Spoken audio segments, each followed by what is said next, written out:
Welcome to the Possibility Action Network podcast. I'm your host, Stephen Middleton, aka Possibility Man. We're committed to bringing you guests who strive to better people's lives and serve as a force for good in the world. Our guest today is Dawn Airhart Witte. She's the founder of the Desire to Inspire Foundation and participates in a global effort to end poverty and spread understanding worldwide. Her foundation has opened water wells in Ghana and built shelters for girls in Sierra Leone. Don has written several books, including Believe, a collection of faith, hope, and love. She is a certified life coach and partners with clients to discover their inner authenticity and empower them to live a meaningful life. As the host of the Secrets of Being podcast, she talks with guests about strategies for overcoming some of life's challenges. Dawn, welcome to the show today. Hi, Stephen. Thank you so much for having me. Well, I'm excited about talking with you, but first, a reminder to our listeners and our viewers follow, like, and share this podcast wherever you find it. Your support matters. It helps us attract guests like Dawn Earhart Witt. Hey, Don, look, I got a ton of questions to ask you, but the very first one that I'm curious about is that what was your career ambition before you started doing what you're doing now? When I was in high school, I wanted to, well, when I was 10 years old, my appendix ruptured and a doctor saved my life. And I remember thinking I wanted to be a doctor for a long time. And then when I thought about blood and, things like that, I was like, that's probably not good for me. So I went into the field of psychology because I Hmm. always wanted to know, like, why do people do what they do? And then I got married and I had my children and I was a stay-at-home mom for many, many, many years. And but a life coaching is part of, like, again, the fascination of like why people do what they do and then how do we live our happiest lives. So that's Uh-huh. why I got into that. And then Africa has always been part of a vision for me. Uh-huh. So So now psychology was an interest of yours. Was it clinical psychology or was it also positive psychology? it was just I was wanting to know what physiological things happen in our bodies when we Uh-huh. have the emotions and the thoughts that we have, because I know it's Uh-huh. all like connected. So that was really fascinating to me, like how our Uh-huh. psychological mind affects our physical bodies. Uh-huh. Got it. Got it. So in a nutshell, Don, how would you describe your work now? Oh my gosh. You know what? I just want to make the world a better place. I want to, with every Uh-huh. life I touch. And if it's in like coaching clients, I love doing that to help them see that there's greatness within all of us and help them tap Mm, into that greatness within themselves. Because sometimes we yeah. go through life just, doing the same things over and over again. We wake up, we do the breakfast, we do our chores, but we're not thinking about, like, what did we want to do when we were little kids? What were those big Mm, dreams that we had and goals that we had mhm. and visions for our lives? I want people to live into that big, bold vision of their lives. Yeah, I love that. Yeah. So why did you establish the Desire to Inspire Foundation? When I first started the Desire to Inspire Foundation, I started it because I know so many people doing amazing things in the world, whether they're Mhm. rescuing animals or volunteering at hospitals. And when you turn on the news, all you see is a negative story after negative story. You've got 24/7 negative stories. And I thought, you know what? I want to share positive stories, inspiring stories with people. Yeah. And then I went to Africa for the first time. Mm, And I just thought, wow, talk about inspiring stories. People that are yeah. struggling to feed themselves will take in 67 children. Those Uh-huh. are stories of inspiration that I want to share so that when we're going through our own life's challenges, we look at somebody else that's got something so much harder, yet they still can, like, do and be of service to others. So, when I looked at your Desire to Inspire Foundation, love seems to show up around it. In fact, love connected to transformation. Can you talk about that? How you connect love transformation to this foundation? I think love is why we're here. I think love is why we Mm, all exist. And I don't even just say that just about people. I think we're all connected to nature, to the animals. mm, And so if love is the reason that we exist, love should be our highest currency and the thing that we mhm. focus on the most in our lives. So Yeah. love is the foundation of everything I do. So Don, love shows up in your work with a desire foundation. And let me just ask a question about transformation in connection to this. Why does love show up in your discussion of moving the globe forward? If we have love at the cornerstone of every decision we make, we wouldn't treat people badly. We would care about each other. Oh, One of the words I learned from Africa is called sawubona, and it means I yeah. see you, I value you, you are important to me. And that to me is love. And if we could Mm, all treat each other that way, we would care about the person next to us. We would care that that child doesn't have food or that mm. that animal is starving out in the streets. That would make the world a better place. And there's plenty of resources that exist in the world. We just have to get them to the right people. Yeah, And I if we agree with cared you enough, there. we would. That's a good point for sure. Do you think that because transformation always also shows up in your work, transformation, to repeat the word again, do you think that people can actually be transformed? I do. I do. And Mm, it's a matter of the way we think and we look at our mm, lives and what happens to us in our lives. We mm, can we can take something that hurt us and keep it in us, and then we can hurt other people, or we can mm, say, what lesson was that teaching us? What did I learn from this situation? Heal it, mm. forgive it, let it go, and use that as a stepping stone to become a greater version of ourselves. Yeah, yeah. Now you've traveled, in different parts of the world. You work as a life coach, and you've talked to a ton of people. What do you think are some of the challenges facing humans today? I think maybe selfishness, that we're so concerned Mm, with us and what we want and not think about how that affects other people. And another African word I learned was Ubuntu. I have it tattooed on me because I think it's so yeah, beautiful. And it means I am because we are. And if we all yeah. understood that everything is connected, we wouldn't be hating on people and screaming at them and stealing from them and hurting them. Hmm. Again, it's Yeah, just selfish. Yeah, I'm with you. So you mentioned Africa a couple of times. You've been to Ghana, I believe. empathy. What was that like for you? Oh my gosh, I just got goosebumps when you said that. My first trip was to Ghana, and it was the first time I had done something outside of being my daughter's mom or my ex-husband's wife. It was like dawn, Mm, just dawn showing up into the world, just being me. And mm, everybody was so warm and welcoming, and you could feel the love. It's palpable there and so mm, much joy. You hear the stories about the struggles and the lack of food and things like that, but when you're there, you see the kids dancing and laughing and chasing each other. There's a lot of joy there. hmm. Um, After you, gave them, dug, had your company, your foundation dug those wells, were you there when they opened them up? Were you able to talk with anyone following that? No? Uh, No, I haven't been there since the yeah. borehole Well, was drilled because that how did it took make you years. feel though to contribute to such an effort to make sure that people get clean water? How did that make you feel? That again, goosebumps. You Mm, know what? On the second borehole we drilled in collaboration with you at Heart Foundation, an 80-year-old man pulled over my partner, one of my collaborating partners, aside, and he said, "Thank you, son, for I will get to taste clean water before I die." mm, And to wow. know that I had a part of that kind of an impact in people's lives, Mm. nothing could make me more proud. Yeah. Look, so how did you get to choose what charitable work that you do? For example, why did you focus on clean water? And then secondly, why did you focus on shelters for girls in Sierra Leone?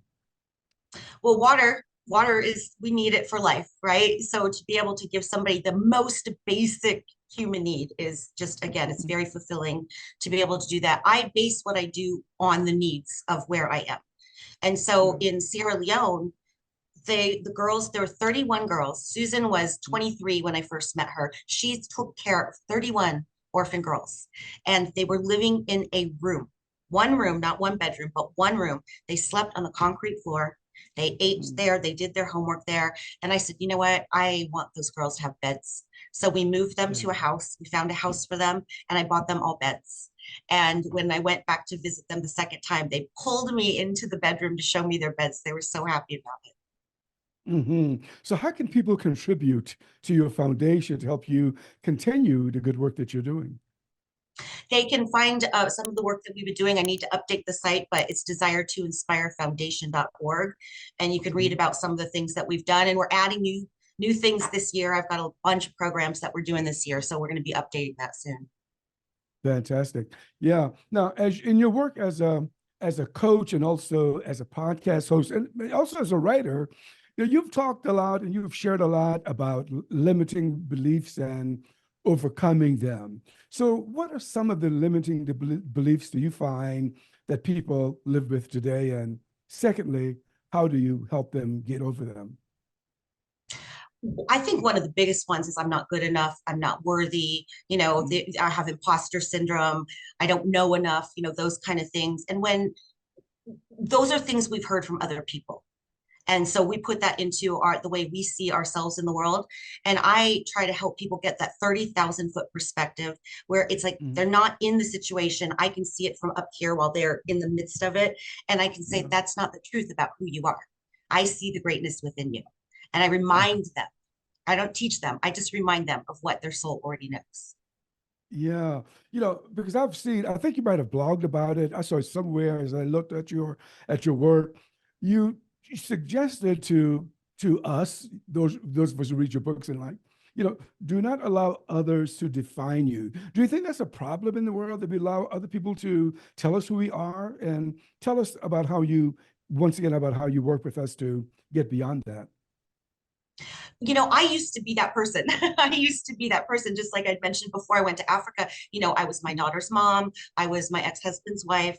I didn't see a value that I brought to this earth.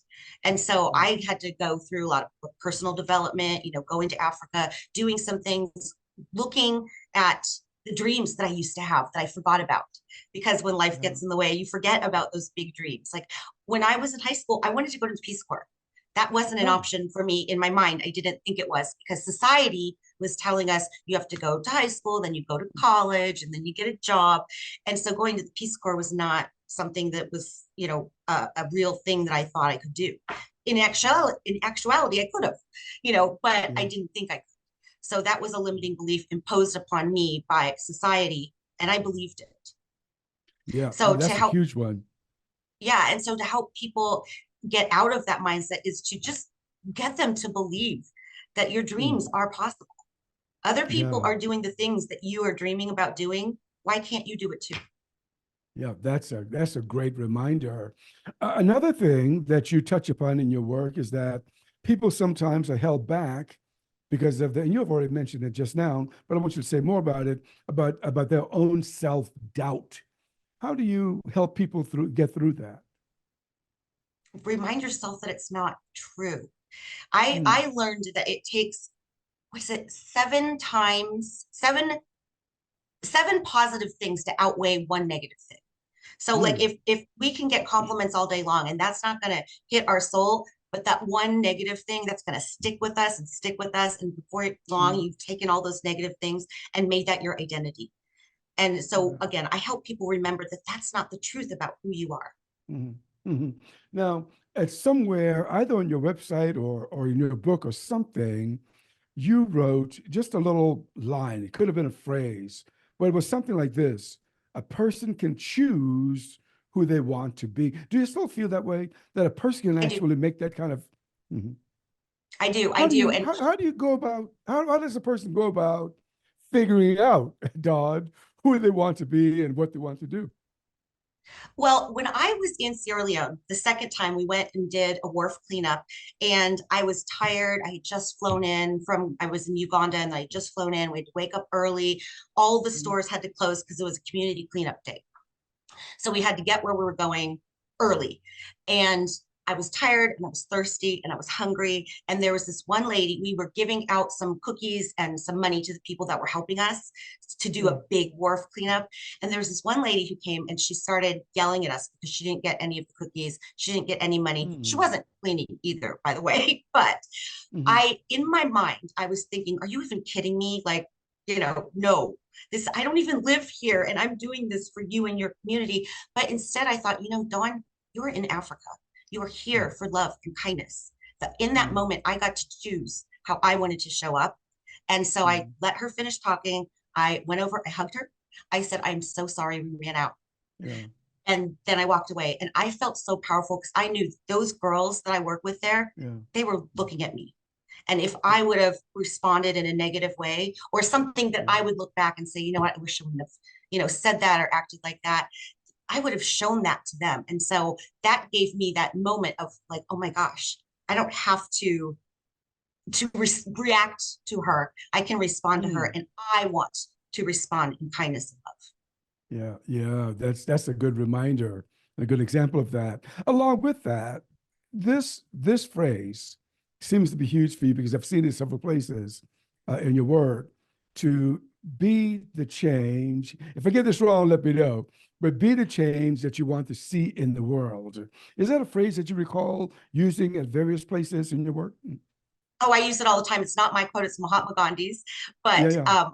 I love it so much because I think when you see something that makes you Mm. sad or you don't like seeing in the world, instead of complaining about it or being angry about it, try doing something about it.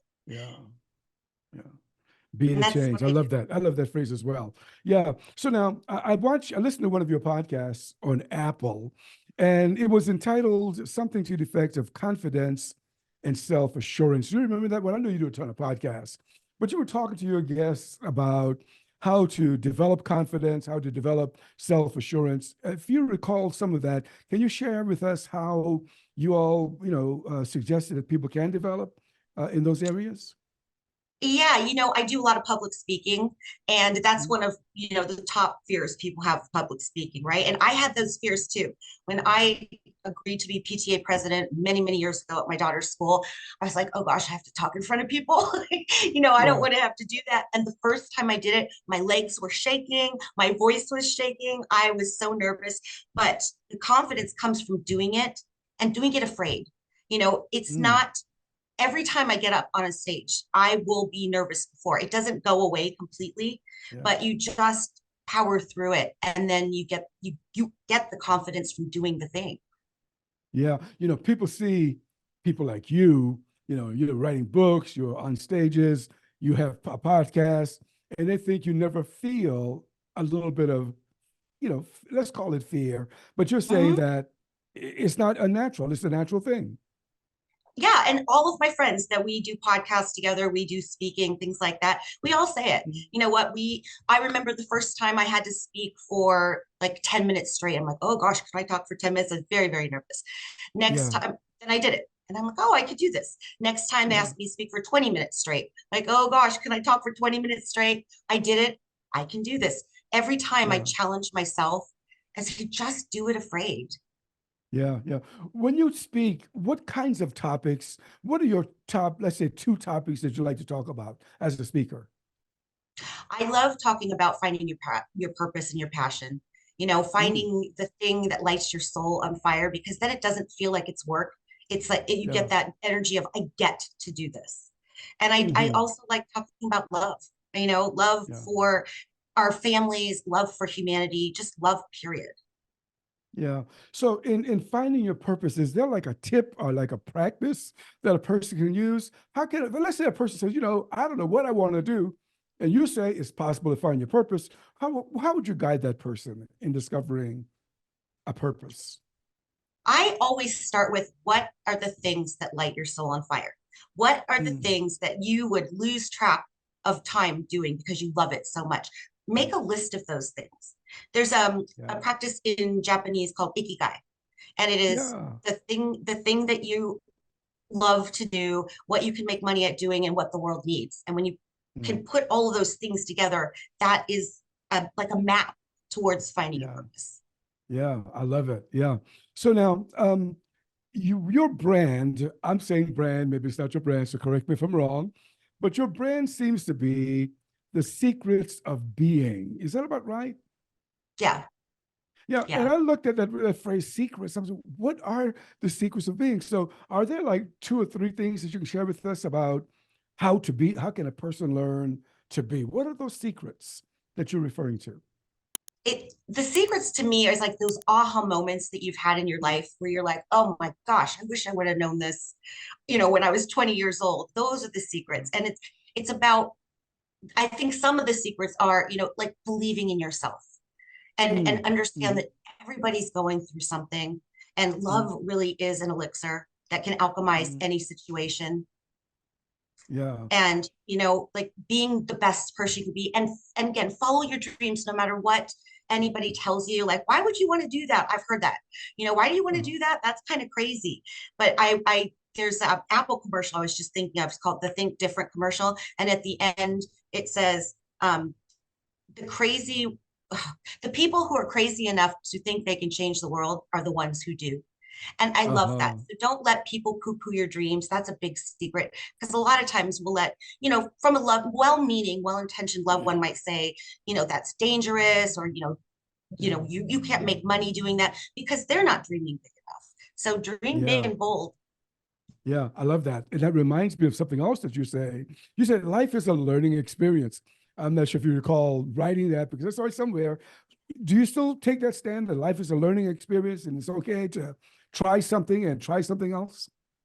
Absolutely. Absolutely. I Mm, mean, well, I have something in my workbook where I list all the things that, like, Edison tried, to get the light mm, bulb. He failed it like 999 times, and he got it. If he would have yeah. stopped, he would have never discovered the light bulb. So failure is part of the process. And a lot of Uh-huh. people give up because they're like, oh, this isn't Yeah. for me. But if you realize, no, just keep going. Maybe it's not going to look Yeah. exactly like you thought it was going to look, but it'll probably come out better. Yeah, and in some of your books, you talk about the sages, and then we'll talk about your books in a moment. But I want to get to this thing. You talked about the universal truths or Mm. truths of the sages, and I wonder, oh, what are some of those universal truths of the sages? What are some of them? I think when I look at like all the different religious, philosophical belief systems, Mm, there are some universal chords that go through all of them. Like do okay. unto others. That is Mm, the simple one, but that yeah. is in each one of them. So those, Mm, I don't want to fight with like whose religion is right or whose belief yeah. Yeah. system is better or less. That I just say, look, let's look for the universal truths that Yeah. exist within them all, and can we agree on that? And let's move forward Yeah. from there. Yeah, I love that. You're right. There are some universal truths, and there are many sages who've talked about them. The secrets of being courses that you offer. Can you tell us a little about them? Yeah, it's all part of like helping people like start getting on track with finding their purpose. So Hmm. one of the courses is, they're mini courses, is take the first step. And how do you take the first step? What is the first step? I help people start imagining and dreaming again, because that's the first Mm. step, is like believing that you can do something great Yeah, and fantastic in the world. Sorry about that. yeah, you're fine. Yeah. So, huh? Okay. In addition to that one, I said I see secrets of being as your brand. So, in addition to that one, the secrets of being retreats. What are they? Oh, we have one coming up in less than 2 weeks. We're going to be in Costa Rica. We have Uh-huh. 14 speakers from around the world coming, and we're going to be talking about these secrets of being, which again are those aha moments that we learned somewhere along the Mm. way, whether it's through our personal development or just through life. The life Yeah. lessons that we wished that we had known earlier that would have made our lives, better and easier, more flowing. Yeah. Sounds great. The courses, are those courses online or in person? They're online at my website. You can find those. Okay, very good. And we'll have that information in the show notes for anyone who wants to take you up on those courses. Now, I mentioned early on that you've written several books. How many books have you written, Dawn?